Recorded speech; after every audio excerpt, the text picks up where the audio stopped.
सुनिए,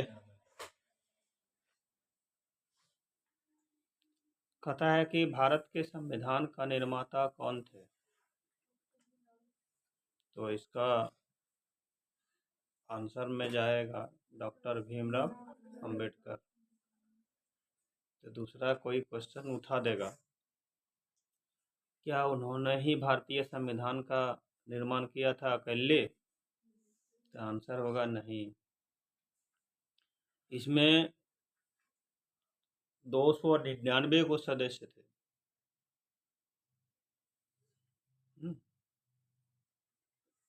उतने सारे लोगों ने मिलकर के भारतीय संविधान का निर्माण किया, जिसमें से जब भारत का स्वतंत्रता का दौर चल रहा था, जब भारत आज़ादी मिलने को थी भारत को, उस समय कांग्रेस पार्टी का बोलचाल था। कांग्रेस पार्टी की अगुवाई में ही भारत को आज़ादी मिली थी। तभी कांग्रेस पार्टी थे, आगे में थे। जैसे अभी वर्तमान समय में भारत में भारतीय जनता पार्टी अगुवाई में है। अगर माना कि सपोज दैट अगर अभी भारत गुलामी में जकड़ा जाए, भारत गुलाम हो जाए किसी देश का, तो बाद में पूछा जाएगा कि किसके अगुवाई में, कौन से पार्टी के अगुवाई में भारत गुलाम हुआ था, तो नाम आएगा बीजेपी का, भारतीय जनता पार्टी का। उसी तरह की बात है, उस टाइम में जब भारत आज़ाद होने को थे, तभी आगे आए थे कौन? कांग्रेस पार्टी। तो जो आगे आए थे, जब भारत को आज़ादी मिलने वाली थी, तो उसमें आगे बढ़ चढ़ के भाग लेगा कौन? कांग्रेस पार्टी, जिसमें पंडित जवाहरलाल नेहरू कांग्रेस पार्टी में थे, है कि नहीं? तो जिस प्रकार कहा जाए कि दो भाइयों के बीच लड़ाइयाँ हो रही है, और अब जो है यह तय होने वाली है कि अब दोनों भाई को अलग कर दिया जाएगा। हम लोग घरेलू भाषा में बोलते हैं धीनू, नहीं? तो दोनों भाई अपना दिमाग में यह बैठा लेंगे कि अब हम लोगों को अलग कर दिया जाएगा, तो उसके लिए क्या क्या चीज़ों की आवश्यकता होगी। षड्यंत्र रचना शुरू कर देगा ना, अलग होने से पहले से नहीं शुरू करेगा। मान के चलो, आज तारीख कितनी है? 27 दिसंबर। अगर पंचायती में बोलचाल हुआ कि देखिए आप लोगों को 1 जनवरी 2026 को आप लोगों को दोनों को अलग कर दिया जाएगा, जो हिस्सा बांटी है सब दोनों को बांट दिया जाएगा, यह बात, इतना दूर तक बात तो तय हो गई। लेकिन दोनों भाई आज से ही अपने अपने दिमाग में बैठाने लगेंगे कि जब हम लोगों को 1 तारीख से अलग कर दिया जाएगा, तो हम लोगों की आवश्यकताएं क्या क्या होगी, क्या क्या परेशानियां आएगा, उसका तो सिस्टम तो बीएसएनएल चालू करेगा न, अलग होने के बाद पहले से तैयार करेगा। तो उसी प्रकार भारत को जब आज़ादी मिलने वाली है, तो भारतीयों ने यह बात तय किया कि अब हम लोगों को आज़ादी जब मिल जाएगी, तो अपना देश भारत हम लोग अपने से चलाएंगे। तो किस प्रकार चलेगा? हम पिछले क्लास में बताए थे कि जब इसका मालिक ही नहीं रहेगा, नियम कानून ही नहीं रहेंगे, तब तो वह जिसकी लाठी उसकी भैंस की कहानी होगी, है ना?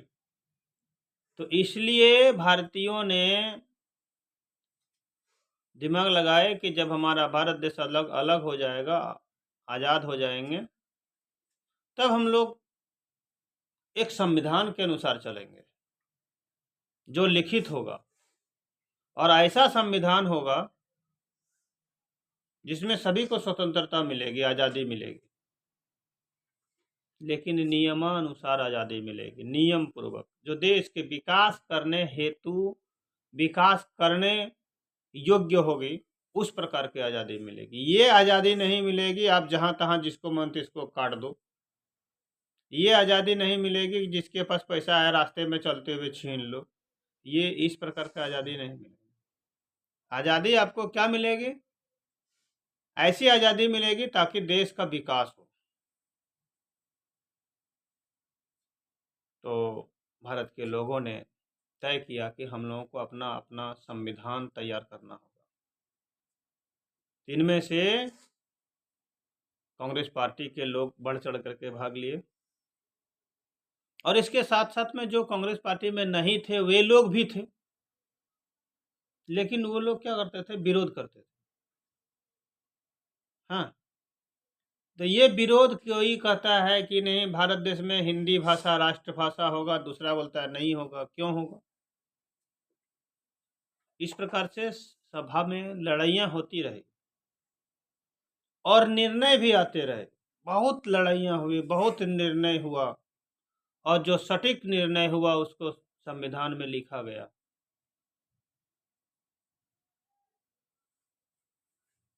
कहता है चुने गए जनप्रतिनिधियों की जो सभा संविधान नामक विशाल दस्तावेज को लिखने के लिए काम करती है, उन्हीं सभा को संविधान सभा कहते हैं। जनप्रतिनिधियों, जो लोगों की भलाई करने के लिए जो लोग थे, उन लोगों की एक सभा बैठाई गई, जो क्या करता था?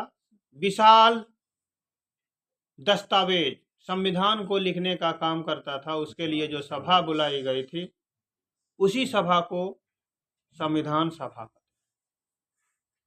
संविधान सभा नाम दिया गया। और इसकी बैठक 1946 में ही स्टार्ट हो गया। कहाँ हुआ था यह लिखवाए थे ऑब्जेक्टिव में। प्रथम बैठक कब हुई थी वह लिखवाए थे। तो जब बैठक स्टार्ट हो गया तो पूरे संविधान के निर्माण में भारत आज़ाद से पहले से ही स्टार्ट हुआ निर्माण होना, और भारत आज़ाद होने के बाद तब जाकर के इसका संविधान निर्माण होकर के रेडी हो गया। कहता है कि 2 वर्ष 11 महीना 18 दिन लगे थे टोटल में इस संविधान के निर्माण में। इसका मतलब है भारत आज़ादी होने के बाद लगभग 3 साल तक बिना नियम कानून का देश चला मेरा। ध्यान से सुनो, मेरा देश क्या चला? बिना नियम कानून का चला। तो कहा जाता है कि जब भारत आज़ाद होने से पूर्व जितने अपराध नहीं होते थे, जितने लोग नहीं मरे, ये भारत आज़ादी होने के बाद जब तक संविधान लागू नहीं हुआ तब तक में उतने से ज़्यादा लोग मरने स्टार्ट हो गए, लड़ाइयाँ शुरू हो गई, दंगे शुरू हो गए। इसके पीछे कारण थे हैं? इसके पीछे कारण थे धर्म, इसके पीछे कारण थे जाति। जैसे भारत में संविधान में कहा गया जाता था कि भारत हिंदू राष्ट्र घोषित होगा, तो दूसरे धर्म के लोग उसका विरोध करते थे। अब संविधान सभा में जो होती थी लड़ाइयाँ, वो तो बात अलग है। जनताओं के बीच में लड़ाइयाँ शुरू हो गई। हिंदू बोलता है हमारा देश भारत हिंदू राष्ट्र होगा, तो दूसरे धर्म के लोग बोलते हैं क्यों होगा? आज़ादी कराने के क्रम में खाली हिंदुए था क्या? मुसलमान लोग नहीं थे क्या? सिख लोग नहीं थे क्या? ईसाई लोग नहीं थे क्या? अन्य दूसरे धर्म के लोग नहीं थे क्या? जब वे लोग भी थे तो उन लोगों का धर्म काहे नहीं होगा? आपका हिंदू धर्म क्यों होगा? इसी में वाद विवाद हो जाता था, लड़ाइयाँ हो जाती थी, यहाँ तक कि खून खराबा, मारपीट, मौतें होने शुरू हो जाती थी। सबको पता होनी चाहिए कि अंग्रेज हम लोगों को दबा के रखते थे और अपने फायदा में रहते थे। हम लोगों को पूरा खटवाता था, पढ़ने लिखने नहीं देता। अगर पढ़ने चाहते थे तो ज़्यादा टैक्स लेता था, ज़्यादा पैसा लेता था, फीस ज़्यादा लगा देता था। जबकि अंग्रेज अगर पढ़ने जाते हैं तो उसका फीस कम होता था। हम ही लोगों का टैक्स लेकर के स्कूल चलाया जाता था, और स्कूल में पढ़ने के लिए अंग्रेज ज़्यादा संख्या में पढ़ते थे और भारतीय कम संख्या में पढ़ते थे। कारण था हम लोगों के पास पैसे नहीं था, जो भी धनी लोग थे वही लोग पढ़ पाते थे। तो कहता है कि भारत का संविधान जब स्टार्ट हुआ बनने के लिए तो कहता है कि कैसे बनेगा भाई। कहता है इसके लिए एक प्रारूप समिति बनाया जाए, बुजुर्ग लोगों का। बुजुर्ग माने बूढ़े पुराने, जिसके पास दिमाग है। संविधान सभा में उन्हीं लोगों को शामिल किया गया जिसके पास दिमाग है, जिसके पास सोचने की शक्ति है, जिसके पास ताकत है, उसको शामिल नहीं किया गया। क्यों? क्योंकि वो तो खाली मारे पीट काम करेगा, इसलिए उसको नहीं। जिसके पास दिमाग है उसको शामिल किया। तो प्रारूप समिति का निर्माण किया गया। अब प्रारूप समिति का अध्यक्ष कौन थे? डॉक्टर भीमराव अम्बेडकर। इन्होंने ही अपने कमेटी के द्वारा संविधान के निर्माण की प्रारूप तैयार किए।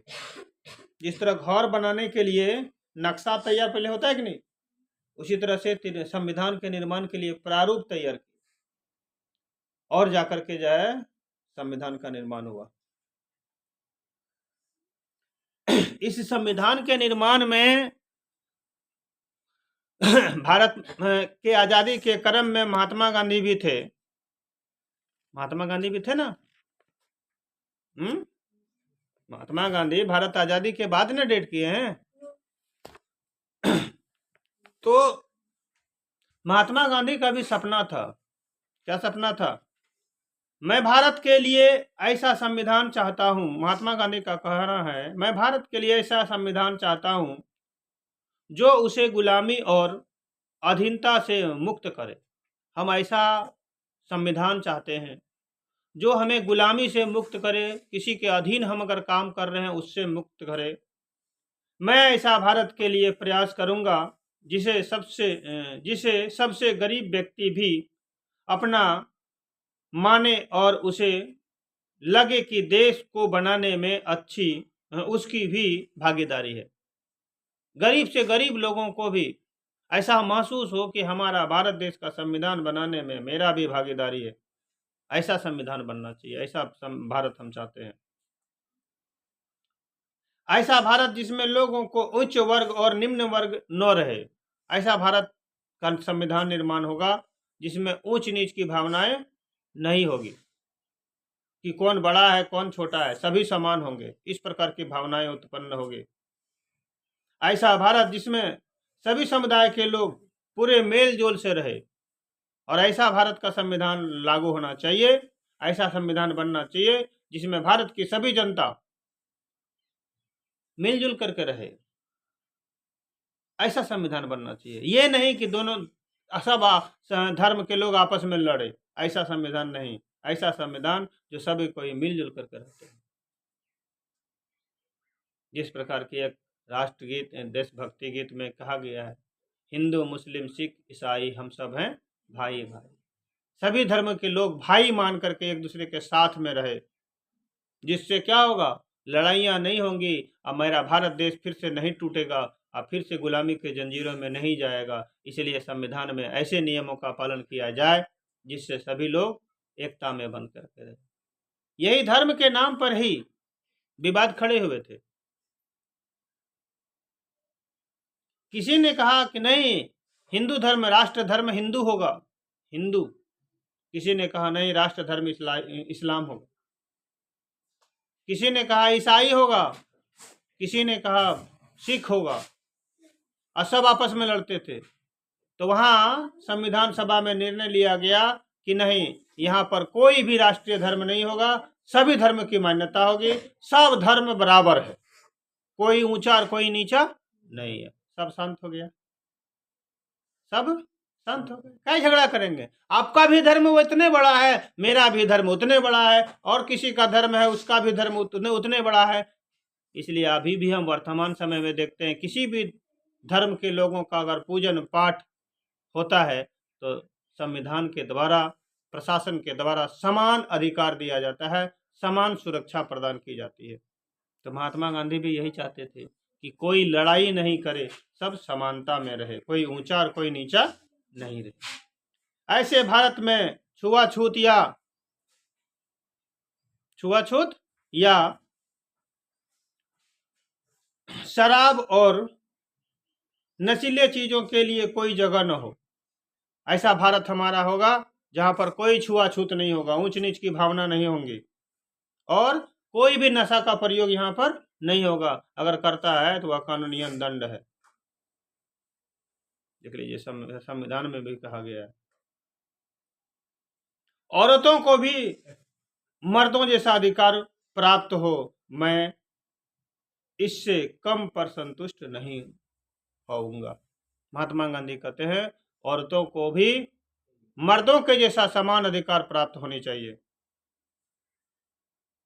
हाँ, आज वही संविधान के द्वारा ही आज महिलाएं पुरुषों के साथ कंधे से कंधे मिलाकर के चल रही हैं। अगर राष्ट्रपति के पद पर अगर पुरुष जा सकते हैं तो राष्ट्रपति के पद पर महिला भी जा सकती है।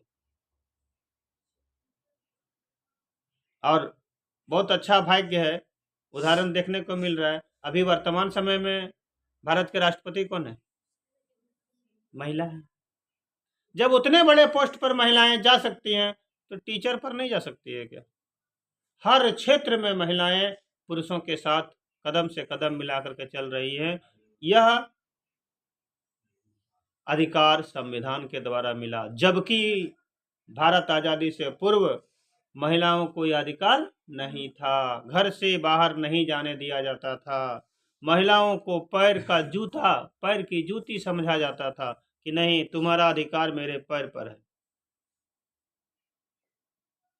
अगर कोई पहले के जमाने में देखते होंगे, कोई भी महिला पुरुषों से ऊंची आवाज में बात नहीं कर सकती है, लेकिन आज बराबरी तक पहुंच गई। यह मेरा कौन सी है? भारत का